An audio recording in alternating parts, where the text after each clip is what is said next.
Hello friends, welcome to the TechListen channel. So friends, today I will talk about MSI GeForce RTX 4070 Ti Super Expert and Blower Style Aero GPUs. So friend, MSI has 12 different RTX 4070 Ti Super design, but they are not only ones. The company is just about to announce two more cards based on the NVIDIA SKU.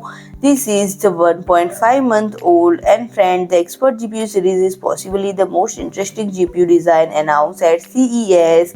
It is definitely not the design for everyone, but the majority of GPU enthusiasts were excited to see something entirely different from conventional open air cool design. And friend, this model is now being brought to the RTX 4070 Ti Super model while retaining the triple slot cooling design from RTX 4080 Super.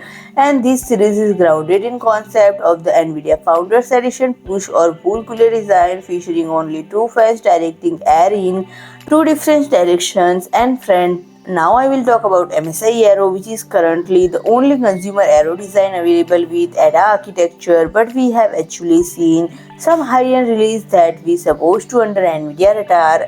And while they were targeting crypto and AI firms, so friend, the RTX 4090 Aero model was basically made as a wallet-friendly option compared to RTX Ada workstation series. They rock similar GPUs, but not everyone needs more than 24 GB of memory, and this unaccepted competition to more expensive workstation card forced NVIDIA to help both partners unlaunch many of the RTX 3090 blower style cards. So friend, if you like my video, please do like, share and comment, and don't forget to subscribe my channel and press the bell icon.